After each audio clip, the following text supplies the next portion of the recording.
बाद तो जॉब्स ही नहीं है, एक एक साल तक आपको जॉब्स नहीं मिलेगी। और अगर आप गवर्नमेंट मेडिकल स्टूडेंट है भी तो गवर्नमेंट प्राइवेट में ये फ़र्क है कि गवर्नमेंट के डॉक्टर्स को तो सैलरीज ही 2-2 3-3 महीने नहीं मिलती हाउस जॉब में। और अगर आप प्राइवेट में हैं तो 30-35 या 40 हज़ार दे के आपका क्या गुजारा होगा।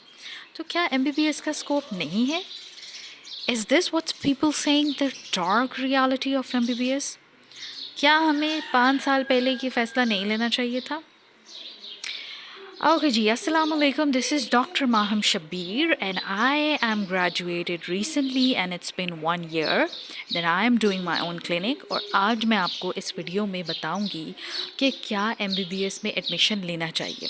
अगर आप MD कैट के स्टूडेंट हैं और आप इस वीडियो को देख रहे हैं, या आप कोई पेरेंट है जो अपने बच्चे के लिए ये वीडियो देख रहे हैं, और स्पेशली अगर आप अपनी बेटी को एमबीबीएस डॉक्टर बनाना चाहते हैं और एडमिशन करवाना चाहते हैं, नाउ यू आर कन्फ्यूज्ड कि हमें इतने ज़्यादा 1 करोड़ के करीब पैसे लगाने भी चाहिए कि नहीं, क्या इतने पैसे दोबारा बच्ची कमा पाएगी कि नहीं।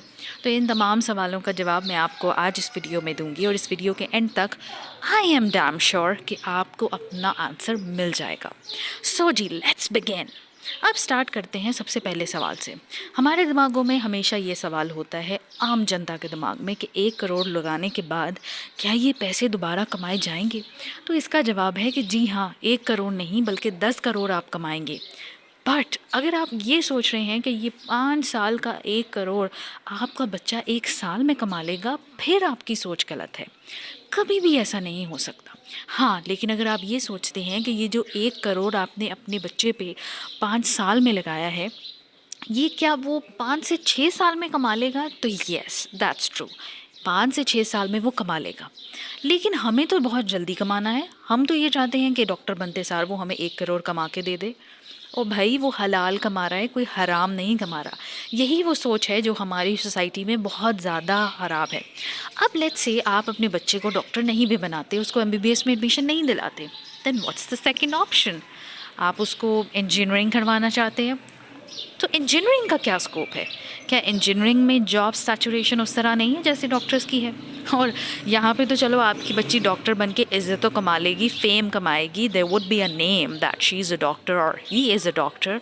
लेकिन इंजीनियरिंग का जो स्कोप है पाकिस्तान में स्पेसिफिकली, कि इंजीनियर्स तो बहुत ज़्यादा बुरे समझे जाते हैं कि जी इंजीनियर्स तो जॉब करते ही नहीं हैं, और एक इलेक्ट्रिकल इंजीनियर एक इलेक्ट्रिशियन के बराबर होता है। Yes, I'm not talking about those engineering scopes, groups, and those engineers who belong to a specific group and who, do a really good job in their specific fields. I don't know more about engineering, but yes, कुछ engineerings के ऐसे departments हैं जहाँ पे आपकी jobs और salaries बहुत ज़्यादा हैं, लेकिन इवन वहाँ पे भी स्टार्टिंग पे आपको ज़्यादा से ज़्यादा 1-2 लाख या 1-1.5 लाख से ज़्यादा नहीं होगी। और मेरा ख्याल है शायद ये भी मैं ज़्यादा बता रही हूँ, क्योंकि कभी भी किसी भी प्रोफेशन में स्टार्टिंग पे इतनी ज़्यादा नहीं होती। नाउ सेकेंड क्वेश्चन, क्या एमबीबीएस के बाद एक एक साल तक जॉब्स के लिए वेट करना पड़ता है? इसका जवाब है हाँ, और इसका जवाब है ना। दोनों इसलिए क्योंकि अगर आपकी सिर्फ ये ज़िद है कि आप किसी बड़े से हॉस्पिटल में एक मेडिकल ऑफिसर बनना चाहते हैं, तो मैं आपको बता दूं कि उस बड़े से हॉस्पिटल में आपको 8 से 9 घंटे का सिर्फ और सिर्फ 50 से 55,000 मिलेगा, जिसके अंदर you are not allowed to treat patients other than gastritis और वॉमिट और something like very very basic. क्योंकि इससे ज़्यादा का अगर कोई कॉम्प्लिकेटेड पेशेंट आता है, then you are not allowed to treat that patient even if you know the treatment, because इसके लिए उस हॉस्पिटल में बैठे हुए कंसल्टेंट्स हैं जिनके पास आप पेशेंट्स को रेफ़र करते हैं। और इमरजेंसीज़ में बिठाए गए टॉयज़ मेरा मतलब मेडिकल ऑफिसर्स इसीलिए होते हैं ताकि वो कॉम्प्लिकेटेड पेशेंट्स को कंसल्टेंट्स को रेफ़र कर सके। और अगर वही इमरजेंसीज़ में पेशेंट को ट्रीट करते रहेंगे तो फिर वो जीपी और दूसरे कंसल्टेंट्स कैसे कहलाएंगे। लिहाजा अगर आप किसी ऐसे हॉस्पिटल में जॉब की तलाश में हैं, तो मैं आपको ये भी बता दूं कि उस हॉस्पिटल में जहाँ 40 से 50 लोग इंटरव्यूज़ देते हैं, वहाँ वैकेंसीज सिर्फ 1 या 2 की होती है। और बाज़ अवक़ात तो वो वैकेंसीज़ ऑलरेडी फिल्ड अप होती हैं उनके फेवरेट स्टूडेंट्स से और उनके फेवरेट बच्चों से, जो कि हाउस जॉब के दौरान ही अपना नाम बना चुके होते हैं। लेकिन अब अगर आप ये सोचते हैं कि मेरा थोड़ा सा कैलिबर वाइड है और मैं सिर्फ और सिर्फ हॉस्पिटल में जॉब नहीं करना चाहता या करना चाहती, तो उसके लिए क्या ऑप्शंस हैं?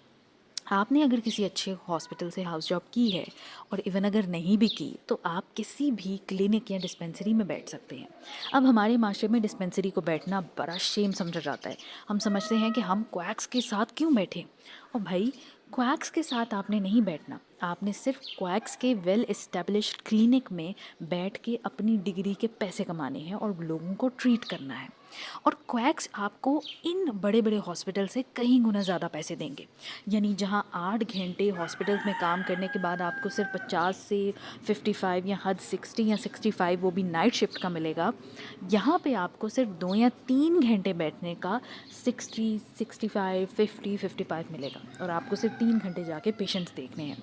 आपको एक अच्छी जगह मिल रही है, एक वेल इस्टेब्लिश्ड क्लिनिक मिल रहा है, एक ऐसी जगह जहाँ पे ऑलरेडी पेशेंट फ्लो बना हुआ है और आपकी सब इज्जत भी कर रहे हैं, because you are a doctor, they are not doctors. तो फिर क्या चाहिए आपको? क्यों आप लोगों की बात सुन के क्लिनिक्स और डिस्पेंसरीज में नहीं बैठ रहे? एटलीस्ट 1 साल बगैर किसी जॉब के घर में बैठने से तो अच्छा है कि आप किसी डिस्पेंसरी या क्लिनिक को ज्वाइन कर लें। And what's wrong in that? मेरे नज़दीक तो ऐसा कुछ भी गलत नहीं है। अब तीसरी चीज़ ये आती है कि बढ़ते हुए दौर के साथ साथ बहुत से मेडिकल स्टूडेंट्स अपनी मेडिकल लाइफ में ही टीचिंग के प्रोफेशन को कैरी ऑन कर देते हैं, क्योंकि ये वही कैपेसिटी और ये वही टैलेंट है जो आपके पास MD कैट में भी था। And you want to be a teacher और you want to pursue the teaching pathway, but your parents wanted you to be a doctor and that's why you need to go to that profession. लेकिन teaching तो आप doctor बन के भी कर सकते हैं। भाई, टीचिंग करें, मेडिकल स्टूडेंट्स को पढ़ाएं, अपनी एक कोई पेज बनाएं फेसबुक पे और उस पर करें। सो ये 3 पॉइंट्स हैं जिससे आपको, मुझे लगता है कि क्लियर हो चुका होगा कि MBBS डॉक्टर का स्कोप है। इसका पार्ट 2 देखने के लिए आपको करना पड़ेगा कमेंट, जिसमें मैं आपको और ज़्यादा पाथवेज बताऊंगी कि जिससे आप अपनी इनकम, अपनी सैलरी बढ़ा सकते हैं। मेरे चैनल को सब्सक्राइब करें और कमेंट में बताइए नेक्स्ट क्या सुनना चाहते हैं।